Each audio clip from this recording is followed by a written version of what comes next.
사무엘하 강의 30번째 시간, 왕이 영광 받으소서, 왕이 영광 받으소서, 그런 제목으로 말씀 나누겠습니다. 사무엘하 11장 12장은 다윗, 밧세바, 우리야, 나단 선지자, 이런 인물들이 등장하고 다윗의 인생에 있어서 가장 큰 오점을 남긴 사건에 대해서 비교적 소상하게 다루어 주었죠.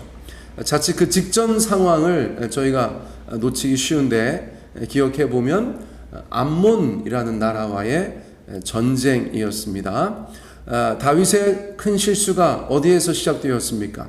암몬과의 전쟁에 나가지 않아서 시작된 일이었어요. 그리고 우리아는 암몬과의 전쟁에서 결국 전사하게 되었죠. 그러므로 성경은 이제 암몬과의 전쟁을 마무리하려고 합니다. 그 이후에 어떻게 되었는지 저희 가운데 말씀해 주고 있어요.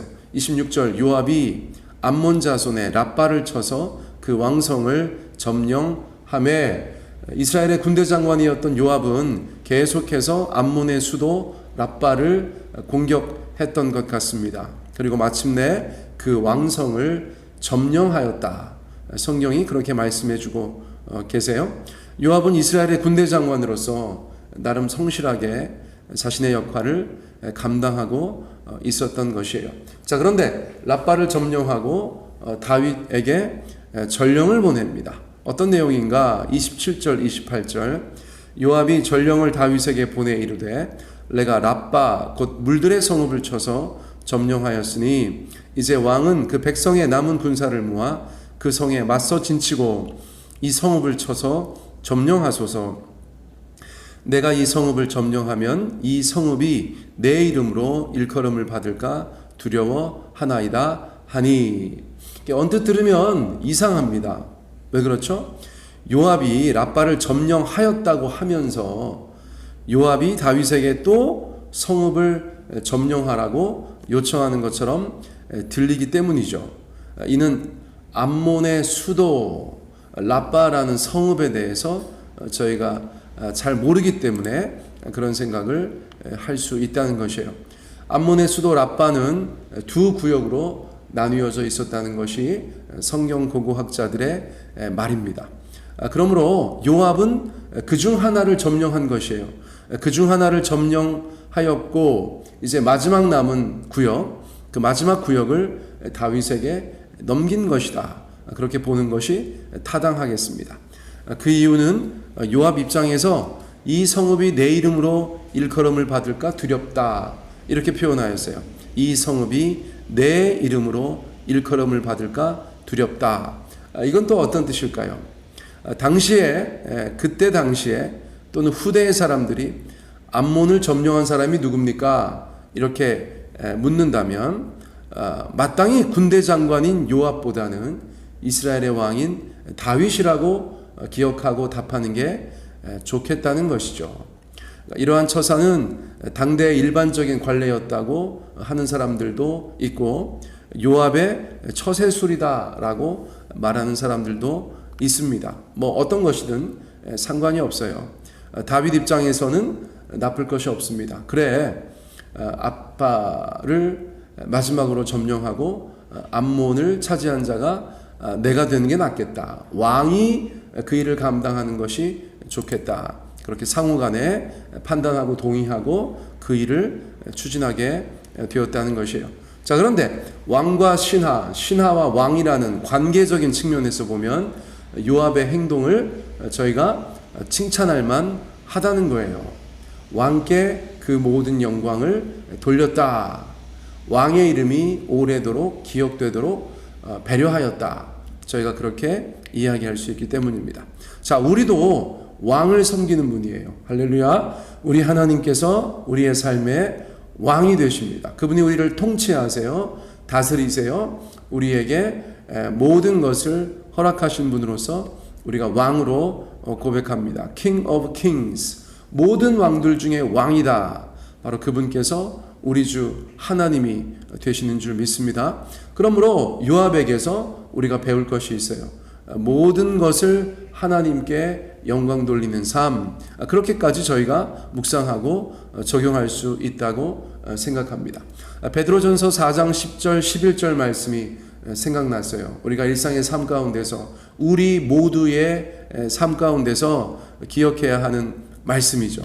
각각 은사를 받은 대로 하나님의 여러 가지 은혜를 맡은 선한 청지기 같이 서로 봉사하라, 지난 주일날 나누었던 말씀인데, 그 다음 말씀을 강조하고 싶어요. 만일 누가 말하려면 하나님의 말씀을 하는 것 같이 하고, 누가 봉사하려면 하나님이 공급하시는 힘으로 하는 것 같이 하라. 이는 범사에 예수 그리스도로 말미암아 하나님이 영광을 받으시게 하려 함이니 그에게 영광과 권능이 세세에 무궁하도록 있느니라. 아멘. 베드로전서 4장 10절과 11절 말씀은 이렇게 이어지는 것이에요. 예수 믿는 사람이, 주님의 백성이 무엇을 하든지 간에 영광을 하나님께서 받으시도록 하라는 말씀인 것이죠. 자, 우리는 어떤 삶을 살고 있습니까? 여러분, 사람들이 볼 때도 다양한 삶을 살고 있을 것이에요.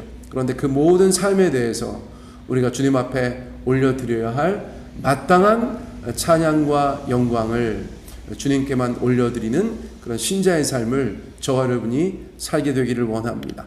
요압은 그 결정적인 순간에 다윗에게 그 영광을 돌렸어요. 그 공을 돌렸어요.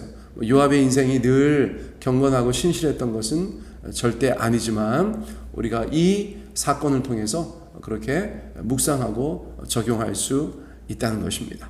자, 이제 29절 말씀 보세요. 다윗이 모든 군사를 모아 랍바로 가서 그곳을 쳐서 점령하고, 결국 다윗이 예루살렘 또는 이스라엘에 남아 있었던 군사를 모아서 암몬의 랍바로 갑니다. 그리고 그 성의 마지막 구역을 점령합니다.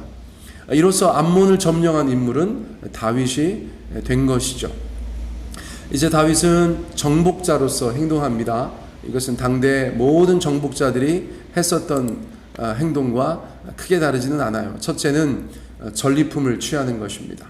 전쟁에서 승리하였기 때문에 그 나라의 온갖 귀한 것들을 취하는 것이죠. 자, 둘째는 암몬에게 교훈을 주는 것입니다. 나쁘게 말하면 보복하는 것이다 라고 이야기할 수 있는데, 왜냐하면 여러분 역시나 우리가 기억이 가물가물할 수 있는데요, 암몬과의 전쟁은 다윗이 선왕, 암몬의 선왕의 장례식에 다윗의 신하들을 파송한 것에서 시작됐죠.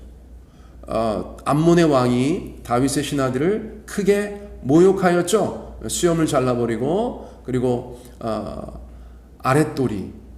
아랫도리를 옷을 심하게 상하게 했었잖아요. 이건 당대 문화에서는 죽음보다 더한 모독이라고 말씀드렸었어요.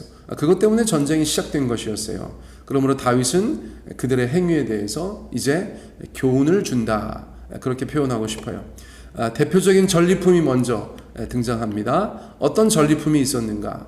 대표적인 전리품 30절, 그 왕의 머리에서 보석 박힌 왕관을 가져오니 그 중량이 금 1달란트라. 다윗이 자기의 머리에 쓰니라. 다윗이 또 그 성읍에서 노략한 물건을 무수히 내오고. 자, 첫 번째 언급된 것이 무엇이냐면 그 왕의 머리에서 보석 박힌 왕관을 가져왔다는 것이에요. 그 왕은 암몬의 인간 왕이라고 볼 수도 있어요. 하지만 문제가 있습니다.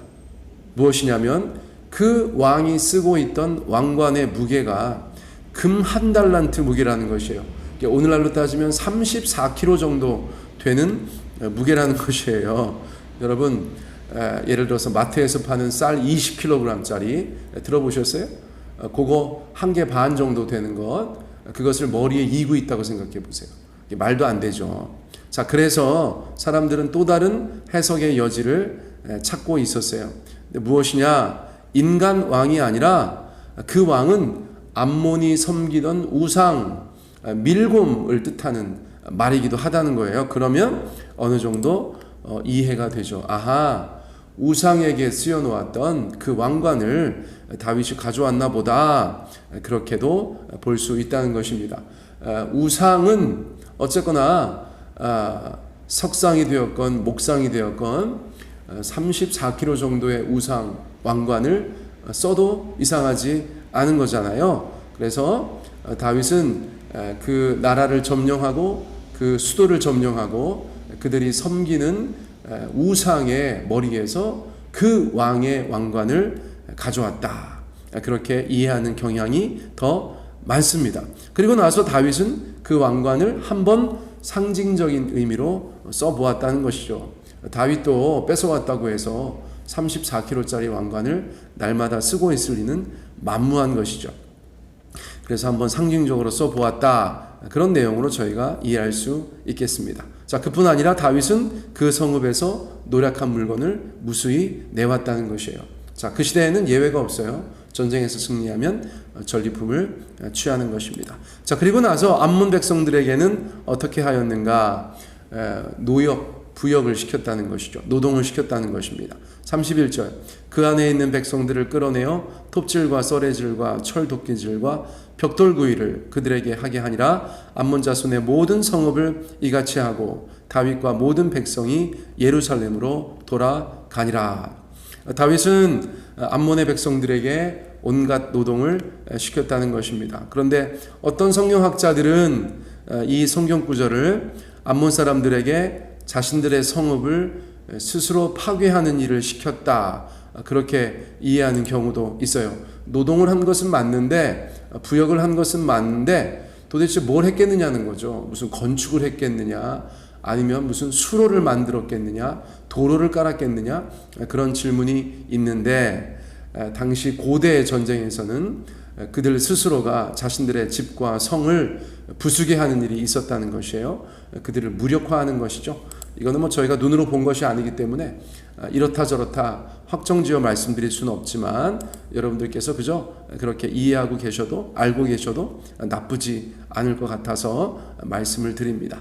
자, 이로써 암몬은 이스라엘의 속국처럼 되었고, 다윗은 이스라엘 주변의 모든 나라들을 점령하고 이겼다, 저희가 그렇게 매듭을 지을 수가 있겠어요. 자, 못내 아쉬운 것은 이 전쟁의 과정에서 다윗이 큰 범죄를 하였다는 것이죠. 왕의 책무에 성실했다면 불필요한 사건이었을 터인데 그 일이 있었다는 것입니다. 자, 어쨌거나 이스라엘은 이제 외적으로는 역사상 가장 그럴듯한 강력한 국가의 모습을 갖추게 되었다라고 볼 수 있어요.